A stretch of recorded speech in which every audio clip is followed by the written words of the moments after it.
Autrefois, l'utilisation de la magie pour atteindre l'immortalité a toujours été l'objectif principal des occultistes et autres mystiques. De nos jours, avec les progrès de la technologie, l'intelligence artificielle et la nanotechnologie, les transhumanistes sont plus proches que jamais de cette pseudo-immortalité tant convoitée. En effet, l'éternité sur Terre est le principal but recherché par cette élite satanique dirigeante. L'immortalité est une quête humaine historique, mais la nouveauté réside dans l'argumentation techno-scientifique de cette ambition. Car dorénavant, certains courants transhumanisme ne visent plus l'immortalité, mais la mortalité, c'est-à-dire une vie en bonne santé, considérablement prolongée. Et certes, tu les trouveras les plus attachés à la vie d'ici-bas, pire en cela que les associateurs. Tel d'entre eux aimeraient vivre 1000 ans. Mais une pareille longévité ne le sauvera pas du châtiment. Et Dieu voit bien leurs actions. Sourate 2 verset 96. Et pour arriver à leur fin, ils imposent un courant de pensée, selon lequel les capacités physiques et intellectuelles de l'être humain pourraient être accrues grâce au progrès scientifique et technique. Les adeptes de ce mouvement, appelé le transhumanisme, souhaitent ainsi transformer l'humanité en une créature non humaine, une créature sans âme, mi-homme, mi-robot. Le transhumanisme postule que l'espèce humaine n'a pas atteint son état définitif et ne l'atteindra sans doute jamais, car elle subit, comme toutes les autres espèces, des évolutions multiples. Ceci donne à l'homme la possibilité de se transformer en s'enrichissant de tous les apports des nouvelles sciences et technologies. Dans la sourate 4, au verset 119, le diable dit: certes, je ne manquerai pas de les égarer, je leur donnerai de faux espoirs, je leur commanderai, et ils fendront les oreilles aux bestiaux. Je leur commanderai, et ils altéreront la création d'Allah.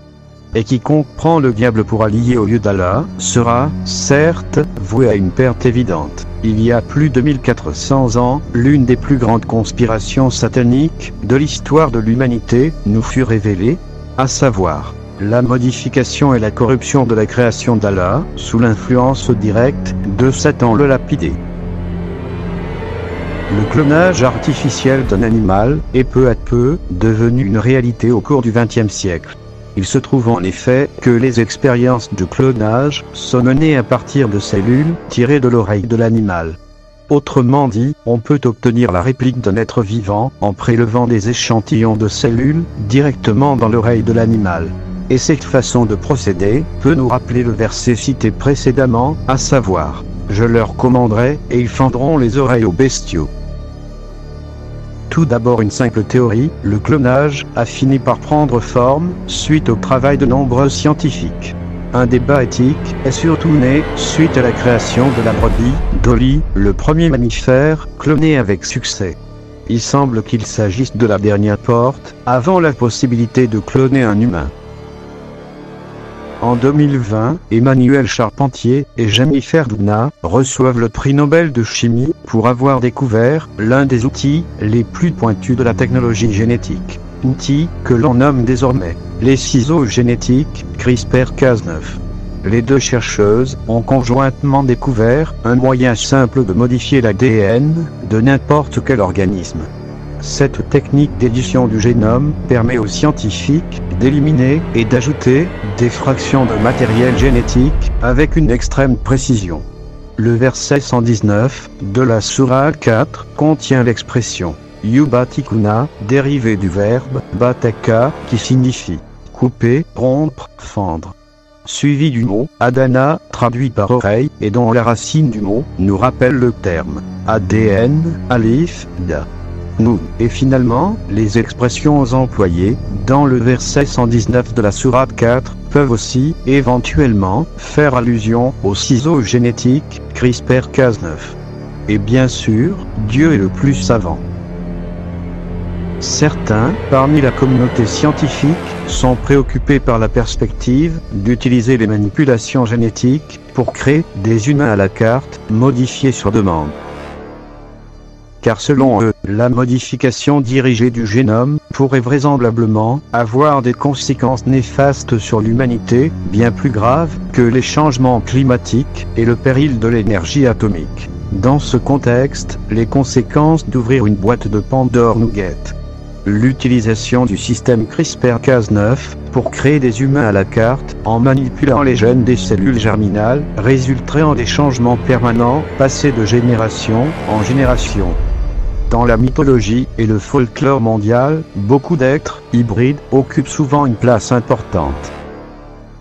Ces créatures fascinantes résultent de l'amalgame entre différentes espèces animales, voire humaines, et capturent l'imagination depuis des siècles.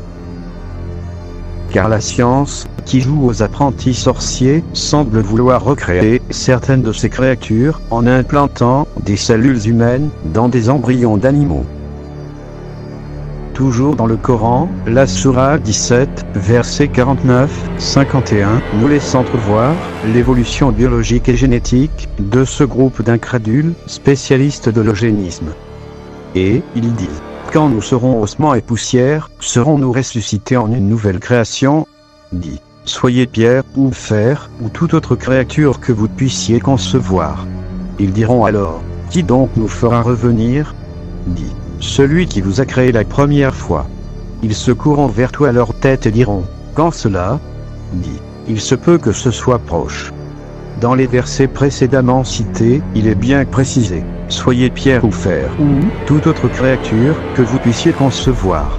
Jadis, le mythe du golem, et de nos jours celui des robots androïdes, nous rappelle l'orgueil sans limite d'une humanité qui ose défier Dieu.